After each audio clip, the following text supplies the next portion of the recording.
Xavi Alonso Real Madrid ছাড়ছে। এখন আপনারা হ্যাপি তো?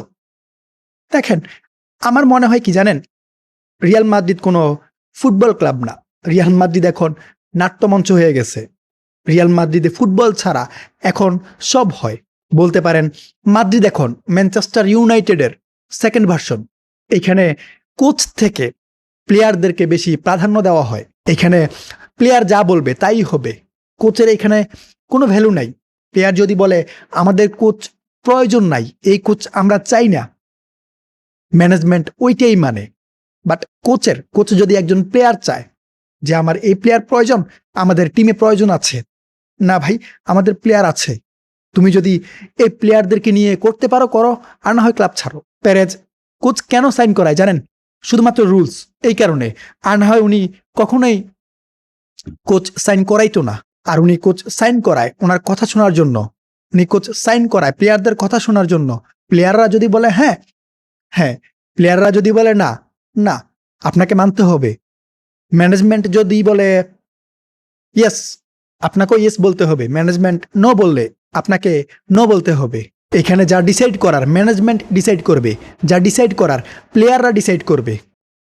কোচের কাজ কি জানেন? জাস্ট ডাগ আউটে দাঁড়ায় থাকবে আর দেখবে অ্যাকচুয়ালি মাঠে কি হইতেছে, ড্রেসিং রুমে কি হইতেছে, ম্যানেজমেন্ট অ্যাকচুয়ালি কি করতেছে। রিয়াল মাদ্রিদের কোচদের কাজই এইটা, আর না হয় অন্য কোনো কাজ এদের নাই। আর আপনি যদি এইসব মানতে পারেন, রিয়াল মাদ্রিদের ডাগ আউটে থাকেন, রিয়াল মাদ্রিদের কোচ হিসেবে থাকেন, আর না হয় ভাই গুড বাই টাটা। আমি জানি না ভাই মাদ্রিদের মতো একটা ক্লাব কেমনে এইসব ডিসিশন নিতেছে, এইসব সিদ্ধান্ত নিতে পারতেছে। আমি এইটাও বুঝতেছি না অ্যাকচুয়ালি প্যারেজের মাথায় কি চলতেছে, রিয়াল মাদ্রিদ বোর্ডের মাথায় কি চলতেছে। ফ্লোরেন্তিনো প্যারেজ এই মানুষটা ইউরোপের ফুটবলের সিস্টেম চেঞ্জ করে, ইউরোপের ফুটবলের সিস্টেম কন্ট্রোল করে। বাট উনি রিয়াল মাদ্রিদ, ওনার যে ক্লাব, ওইটাকে ম্যানেজ করতে পারতেছে না, ওইটাকে কন্ট্রোল করতে পারতেছে না। ওনার মুখ দিয়ে যেটা বের করছে, উনি যেটা কথা দিছে, উনি ওইটা করে ফেলে। বাট মাদ্রিদকে উনি ঠিক করতে পারতেছে না। আপনার এখানে ভিনিসিয়াসকে, এমবাপ্পেকে, ফেদে ভালভার্দেকে, জুড বেলিংহামকে এরা কোচকে পছন্দ করে না, কোচকে এরা চায় না। এজন্য আপনি কি করছেন? কোচকে স্যাক করছেন, কোচকে ছাইড়ে দিছেন। আপনার প্লেয়ার পছন্দ করে না, এজন্য আপনি কোচ বিদায় করছেন। জাভি আলোনসো মাদ্রিদের লিজেন্ড ছিল। আপনারা জাভি আলোনসোর কি দেখে ওনাকে সাইন করে নিয়ে আসছেন? ওনাকে রিয়াল মাদ্রিদের মতো ক্লাবের দায়িত্ব দিচ্ছেন। বাট ৬-৭ মাস যাওয়ার পরে আপনারা কি করছেন? ওনাকে বিদায় করছেন। কেন বিদায় করছেন? শুধুমাত্র আপনার হাতে গোনা কয়েকজন প্লেয়ারদের ডিমান্ড পূরণ করার জন্য। প্রথমে আমরা যে রিপোর্ট পাইছিলাম যে জাভি আলোনসো নিজ থেকে সিদ্ধান্ত নিছে উনি ক্লাব ছাড়বে। বাট ভাই একটা কথা কি জানেন, এমন সিদ্ধান্ত কখনোই এক পক্ষের কাছ থেকে আসে না। সম্পর্ক এক পক্ষের জন্য কখনোই খারাপ হয় না, ভুল দুই পক্ষেরই থাকে, প্রবলেম দুই পক্ষেরই ছিল।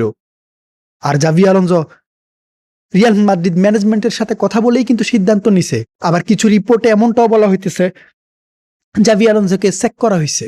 ওকে ফাইন, স্যাক করছে বা উনি নিজ থেকে গেছে, উনি রাইট নাও রিয়াল মাদ্রিদে নাই, রিয়াল মাদ্রিদের দায়িত্বে নাই। এটাই এখন আমাদেরকে মানতে হবে।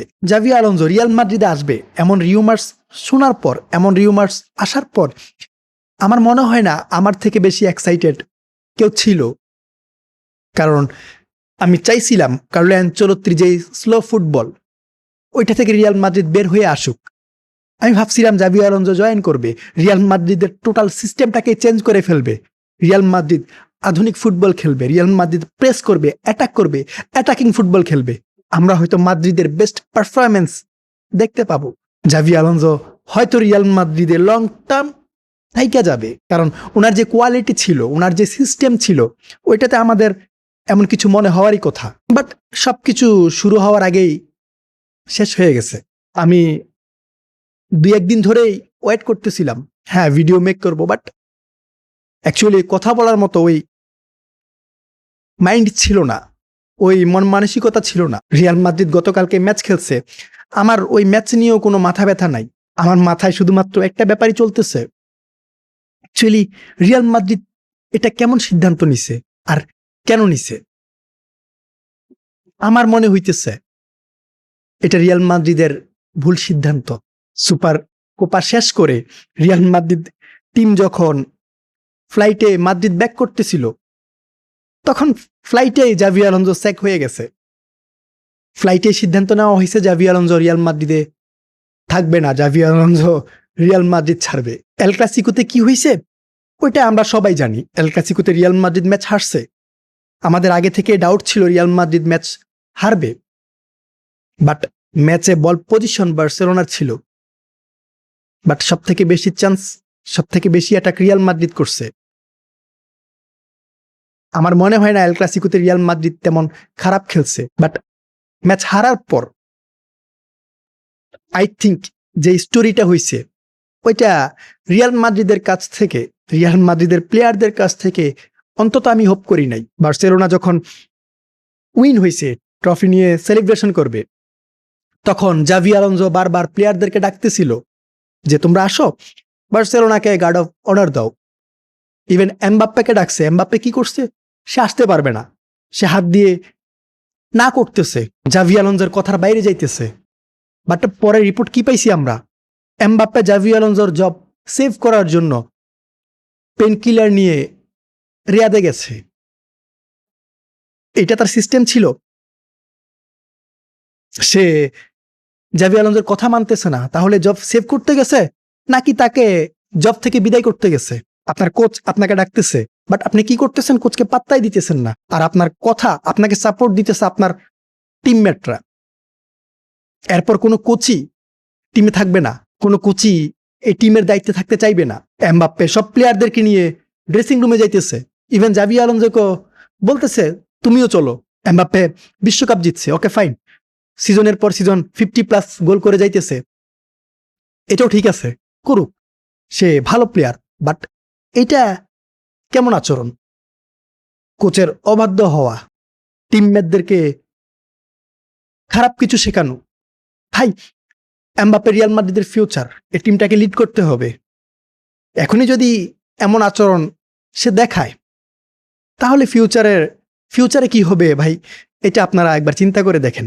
এমবাপ্পে রিয়াল মাদ্রিদে জয়েন করার আগে যারা বলছিলেন এমবাপ্পে আসলে রিয়াল মাদ্রিদের ড্রেসিং রুমের পরিবেশ নষ্ট হবে, তারা দয়া করে আমাকে ক্ষমা করবেন। আমি আপনাদের বিপক্ষে ছিলাম, আপনাদের কথা রাইট ছিল। এরপর আমাদের 10x, I think Xavi Alonso Real Madrid ছাড়ার পর সব থেকে বেশি হ্যাপি হয়েছে ভিনিসিয়াস জুনিয়র।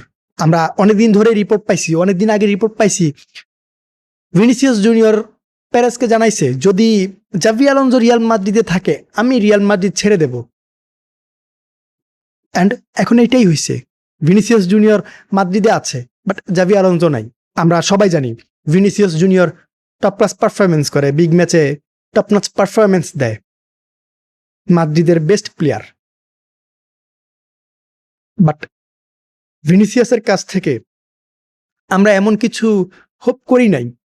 সে প্র্যাকটিসে আসবে না, সে ফিটনেস জিমে যাবে না, তার যখন যা মন চাইবে সে ওইটাই করবে, কোচের কোনো কথা শুনবে না, কোচকে পাত্তাই দিবে না। তাহলে আমার মনে হয় না এই যে ভিনিসিয়াস রোনালদোকে আইডল মানে, কিলিয়ান এমবাপ্পে রোনালদোকে আইডল মানে, এরা রোনালদোর আশেপাশেও নাই, আর যাইতেও পারবে না।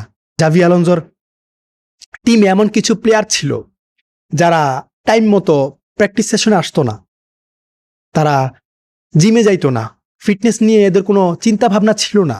এদের মন চাইছে এরা প্র্যাকটিসে আসছে, এদের মন চাইছে এরা ড্রেসিং রুমে আসছে, এদের মন চাইছে কোচের সাথে কথা বলছে, আলোচনা করছে, মন চাই নাই এরা কিছুই করে নাই। মানে জাভি আলোনসো কি করছে এতদিন জানেন? সবাইকে টাইনা আনছে, তোমরা আসো, তোমরা খেলো, আর প্লেয়াররা বাধ্য হয়ে খেলছে। বাধ্য হয়ে বলতে কি, জাভি আলোনসোকে রিকোয়েস্ট করতে হয়েছে, ভাই তোমরা আসো, প্র্যাকটিস করো, তোমরা জিমে যাও, খেলো। বাট জাভি আলোনসো এটা কখনোই বলতে পারে নাই। ওই অধিকার জাভি আলোনসোর ছিল না যে তোমাদেরকে যাইতে হবে, প্র্যাকটিস করতে হবে, টাইমলি আসতে হবে, জিমে যাইতে হবে। ওই অধিকার, ওই প্রায়োরিটি মাদ্রিদ বোর্ড জাভি আলোনসোকে দেয় নাই। আর এইখানেই মাদ্রিদের মেইন প্রবলেম হয়ে গেছে। আমরা রিপোর্ট পাইছি অ্যাকচুয়ালি কারা জাভি আলোনসোর বিপক্ষে ছিল। হ্যাঁ, এমবাপ্পের নাম মেনশন হয় নাই, বাট এল ক্লাসিকোতে এমবাপ্পে যা করছে এটা কি খুব বেশি ভালো করছে? ভাই, ক্লাবের ইমেজ নষ্ট হয়েছে, কোচের ইমেজ নষ্ট হয়েছে। এরপর ভিনিসিয়াস জুনিয়র, যদি ভিনিসিয়াস জুনিয়র এমন কিছু করে থাকে, হ্যাঁ, ভিনিসিয়াস জুনিয়রের নাম আগেও আসছে। ভিনিসিয়াস জুনিয়র জাভি আলোনসোর বিপক্ষে ছিল, বাট ভিনিসিয়াস জুনিয়রের জন্য জাভি আলোনসো কম করে নাই। জাভি আলোনসো তার কাছ থেকে বেস্ট বের করার ট্রাই করছে, সে পারতেছে না, তাকে চেঞ্জ করছে, তাকে দিয়ে হইতেছে, তাকে মাঠে রাখছে। এরপর রদ্রিগু, যদি রদ্রিগুর জন্য এমন কিছু হয়, রদ্রিগু এমন কিছু করে, ভাই মাদ্রিদে 32 গেমে মেবি স্কোর নাই, বাট জাভি আলোনসো স্বপ্ন দেখাইছে, জাভি আলোনসো চান্স দিছে। রাইট উইঙ্গার রাইখা, নতুন সাইনিং ছিল, ওইসব রাইখা সে চান্স দিছে। জাভি আলোনসো তার বেস্ট বের করার ট্রাই করছে, অ্যান্ড সে একটা ট্র্যাকে আসছে। এরপর জুড বেলিংহামের কথা হয়েছে। জুড বেলিংহামের কথা আমি কি বলবো ভাই, জুড বেলিংহাম জাভি আলোনসো আসার পর তার পজিশন চেঞ্জ হয়ে গেছে, এটা আপনাদেরকে মানতে হবে। তার পজিশন জাভি আলোনসো চেঞ্জ করে ফেলছে, তার ন্যাচারাল পজিশনে জাভি আলোনসো তাকে খেলাইতেছে না। সো এদিকটা আমাদেরকে মানতে হবে। এরপর ফেদে বালভার্দে আগেই বলে দিছে, আমি মিডফিল্ডার ভাই, আমি রাইট ব্যাক হিসেবে খেলবো না, আমাকে মিডফিল্ডে খেলাও। বাট জাভি আলোনসো জোর করে তাকে রাইট ব্যাকে শিফট করছে। এখন প্লেয়ার যেহেতু চাইতেছে না, জাভি আলোনসো জোর করে করাইতেছে, প্লেয়ার অবশ্যই বিপক্ষে যাবে। বাট এইভাবে বিপক্ষে যাওয়াটা আসলেই খারাপ কিছু ভাই। এখন আমার একটা প্রশ্ন আছে, অ্যাকচুয়ালি জাভি আলোনসো কি এত খারাপ করেই গেছে? দেখেন, আমার মনে হয় না এত বেশি খারাপ করছে। উনি 34 ম্যাচ খেলছে, 24 উইন নিয়ে আসছে। ওনার লস্ট ছিল শুধুমাত্র 6 ম্যাচ। হ্যাঁ, বিগ ম্যাচে ওনার কিছু প্রবলেম ছিল, ট্যাকটিক্যালি হোক আর প্লেয়ারদের মাধ্যমে হোক, উনি বিগ ম্যাচ ধরে রাখতে পারে নাই বা পারতেছে না। বাট জাভি আলোনসোর যেই গেম আর উইনিং পার্সেন্টেজ, ওইটা আমার কাছে এত বেশি খারাপ মনে হইতেছে না। তবে এইখানে আমি এটা গ্যারান্টি দিয়ে বলতে পারবো, উনি ওনার পারফরমেন্সের কারণে স্যাক্ট হয় নাই, উনি স্যাক্ট হয়েছে ওনার প্লেয়ারদের কারণে। উনি স্যাক্ট হয়েছে ওনার প্লেয়াররা ওনার সিস্টেম ফলো করতেছে না, ওইটার কারণে। আমাদের প্লেয়াররা, আমাদের সুপারস্টাররা ওনার কথায় প্র্যাকটিস করবে না, ওনার কথা মতো খেলবে না, ওনার সিস্টেম ফলো করবে না, ওনার ট্যাকটিক্সে খেলবে না। যদি মাদ্রিদ বোর্ড ফিউচারও এমন করে, প্লেয়ারদেরকে টপ প্রায়োরিটি দেয়, তাহলে পৃথিবীর যত বড় কোচই আসুক, রিয়াল মাদ্রিদকে কন্ট্রোল করতে পারবে না। এরপর আপনি স্কোয়াডের কথা বলবেন, জাভি আলোনসোর কাছে কি ছিল? উনি প্লেয়ার চাইছিল, মিডফিল্ডার দেয় নাই। আমাদের ডিফেন্সিভ লাইন হাসপাতালে, আমাদের মিডে কন্ট্রোলার নাই। শুধুমাত্র অ্যাটাকিং লাইন নিয়ে উনি কিছুই করতে পারতো না। উনি না, শুধু কোনো কোচ আসুক, যে কোনো কোচ আসুক, করতে পারবে না। হ্যাঁ, আপনারা বলতে পারেন, ভাই উনি ছোট ম্যাচগুলোতে উইন করতেছে, বিগ ম্যাচগুলোতে উনি কিছুই করতে পারতেছে না। হ্যাঁ, আমি মানলাম উনি পারতেছে না বা পারবে না, বাট একটা কোচ 6 মাস হয়েছে, উনি এমন কোচ, বুন্দেস লিগার মতো একটা লিগ থেকে, আনবিটেন থেকে লিগ জিতে আসছে, যেখানে বায়ার্নের মতো ক্লাব ছিল। আমি জাভি আলোনসোর তেমন আহামরি কোনো মিস্টেক দেখতেছি না, ছোটখাটো কিছু মিস্টেক ছিল। যদি ওনার 10% মিস্টেক থাকে, প্লেয়ারদের 90%, এরা যদি জাভি আলোনসোর সিস্টেমে যাইতো, জাভি আলোনসোর সিস্টেম ফলো করতো, তাহলে I think Madrid better performance দিতে পারত। এখন আমার কি মনে হইতেছে জানেন, এই টিমটা রিয়াল মাদ্রিদ তখনই সাকসেস হবে যখন বোর্ড কোচকে সম্পূর্ণ প্রায়োরিটি দিবে, প্লেয়ারদেরকে সাইডে রাইখা কোচকে আগে নিয়ে আসবে, তখন এই টিমটা সাকসেস পাইতে পারে। আমাদের বেস্ট অপশন ছিল জাভি আলোনসো, বাট উনি কিছুই করতে পারে নাই। উনি ড্রেসিং রুমের পরিবেশ ঠিক করতে পারে নাই, প্লেয়ারদের মধ্যে ওনার যেই সিস্টেম ওইটা ঢুকাইতে পারে নাই, প্লেয়ারদের সাথে মিশতে পারে নাই।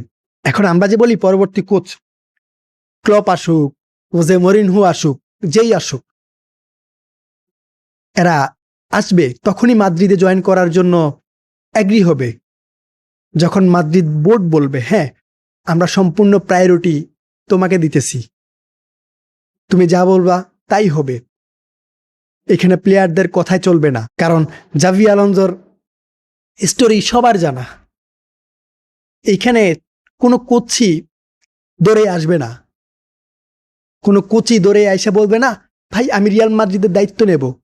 এখানে আসতে হলে অনেক চিন্তা ভাবনা করে আসতে হবে, রিয়াল মাদ্রিদ বোর্ডের সাথে বসে কথা বলতে হবে। ভাই আমার প্রায়োরিটি থাকতে হবে। আমি যদি প্লেয়ারদের উপর কথা বলতে না পারি তাহলে আমার থাইকা লাভ কি?